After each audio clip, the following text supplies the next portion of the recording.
In today's summer session, we're going to have a look at how to find the best fonts for your projects. Let's try this.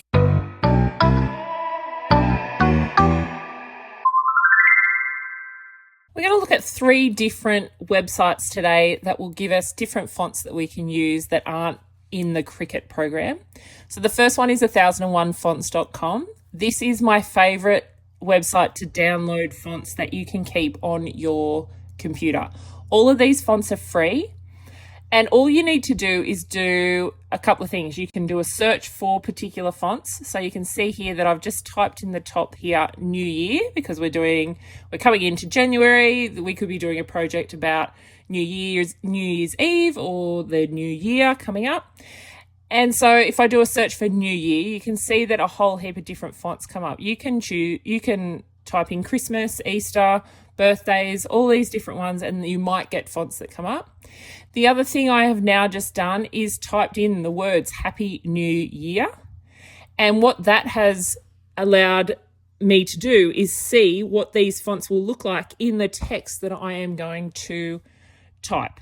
So if I download these fonts, what's it going to look like in Cricut Design Space? Now, there's 2 good reasons for this. The first is just to see whether I like the font or not.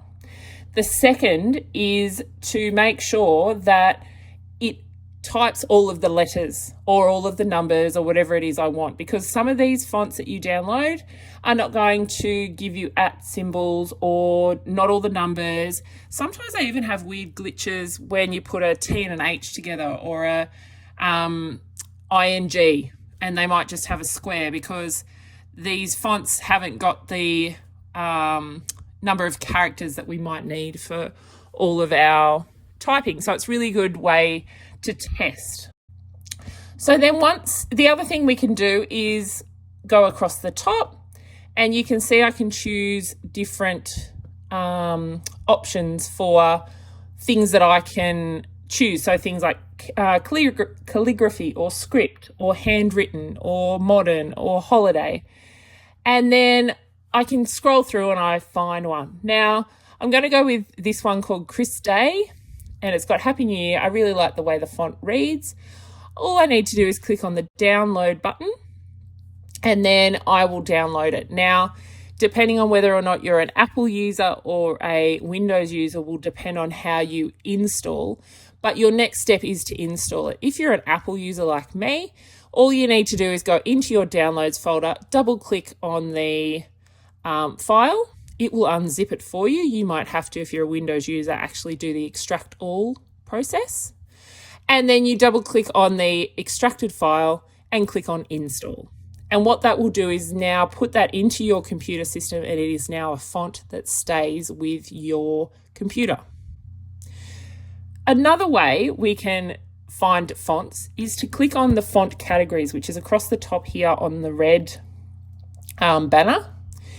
And you can go in and choose different font categories. So it has things like holidays, it has comics, it has display fonts, a whole heap of different fonts that you might need or want. So I've clicked on display font, and I want a bold, thick one. So I want a heavy font. So that's what I'm after. I'm looking for a heavy font, and I still want it to say Happy New Year. But this time I want to be able to use it to sell in, say, my market stall. Now you can see that when I click on the price tag option up the top here, it will then eliminate a whole heap of different fonts. The ones that have got a red gift tag or a $ next to them means that you can only use them for your own personal use. So I can only use them if I was making a present for a friend or family, or just for, say, for this YouTube channel, because I'm not selling anything. But if I wanted to sell it at my market stall, I'm looking for the one with the green tags. Again, I just do a download, and then with the Cinzel, which is the one I've chosen, you can see that there is a number of different options. So there's the decorative option, or there's just the regular one. And then it also gives you options for bold, black, regular. So you'll see that the different widths of the font is there, and that's really can be really important as well, because Each time you download one of these, you can't just go, oh, I'll have that in bold after you've got into the program. You have to download if you want to know, if you know that you are going to use all the different kinds of the fonts, so the normal font, the bold font, the really heavy font, you'll have to download all of those and add them to your system so that you can have bold fonts, or italics it might come up with as well. So you can see there's lots of different options when you are doing these downloads. So have a real good play around with those and download the fonts that you're after.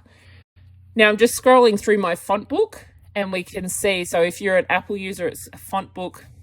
Windows user, I can't remember what it's called, but there is an option for where you can see all of your fonts. And as I scroll down, you'll see that Cricut and Cinzel are both there ready for me to use.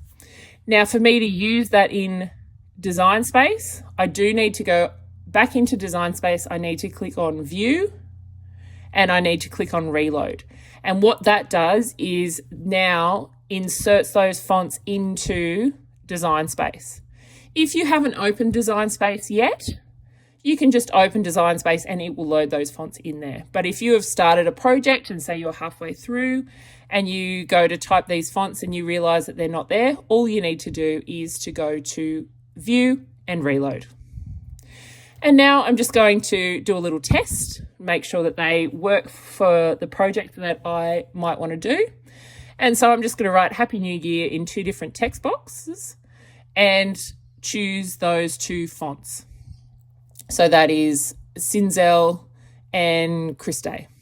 And you can see there that they both work, they both look really good, and it depends on the project you're doing. If I wanted something that was a script, I'd obviously use the Cricut one. I think it's really cute. And also that Cricut one is one that I cannot use on any of my market projects. So I can't sell anything using that font, whereas the Cinzel one I could. The next one that I am going to show you is called What the Font. Now it's a font finder. So if you find an image, so like this one that I found in Google Images, and I click on it and I right click and open a new tab. If I copy the address of the image, I can go into What the Font, add that link, and it will then identify the font for me. I could also upload an image. So if I see a poster in the street and I really like the font that is there, I could take a photo, upload it into this website. So it's myfonts.com, but it's the What the Font Finder section of that website. And I just need to identify the font. Now, there's an issue with this. If you are trying to do this for free, it'll find the font for you, but then it will give you options on how to pay for that font and download that font. Sometimes, if you're lucky, you can go in and find that in a different place. So if it's not in the 1001 fonts, it might be in DaFont. There's a heap of different free font websites. Sometimes you can find them in there. Sometimes you're not so lucky, but it gives you a very good idea of the font that you might be after. And it also might be a font that's already in your system fonts. So you could do a little search for those.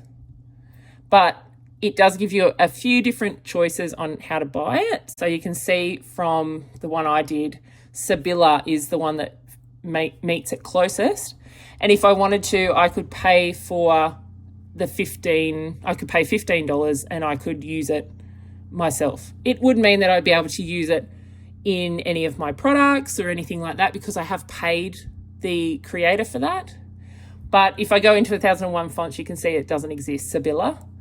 But yeah, so it's a different way, particularly good if you are trying to do things for a commercial purpose.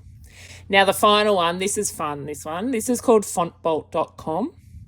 Now Fontbolt has all of the different fonts that you might want to use that are already commercial. Now, this isn't something that you can use if you're trying to sell your products, but if you were doing it for a friend or a present, this would be cool. So I've just typed in Stranger Things and you can see it's come up with the font from the Stranger Things TV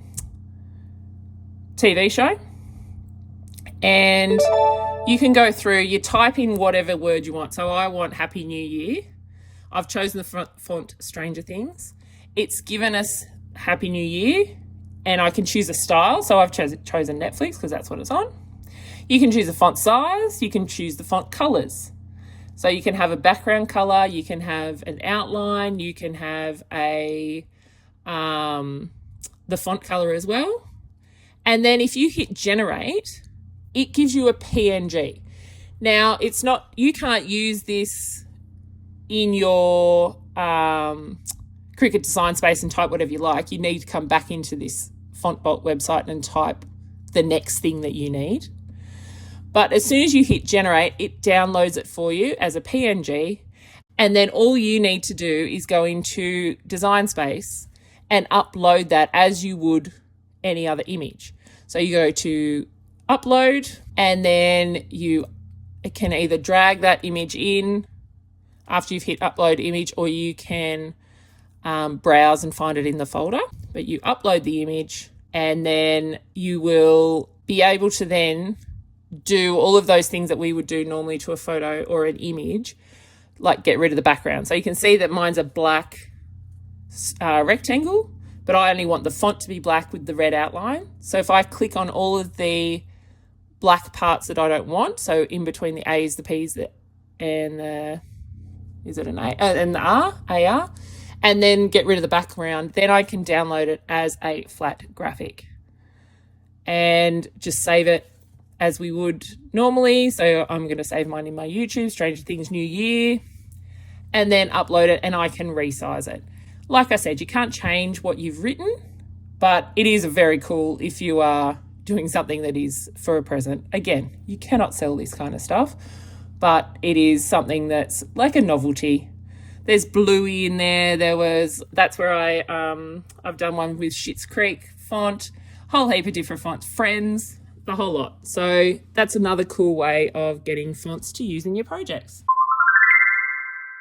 So now that I've gone through and shown you different ways to download fonts for your Cricut projects, I just want to go through some of the tutorials that I have used different fonts for.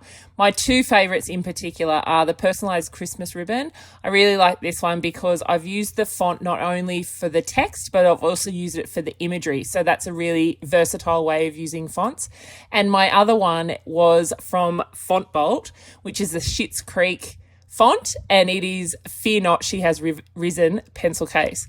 So there's a few different ones that you can try out. So please show us some of your projects in the comments below. I'll see you next week for another summer session. We're going to be looking at offsets. Thanks for watching. Please don't forget, you can always jump on my Instagram, head over to my Etsy store, or even check out the videos YouTube recommends for you down below.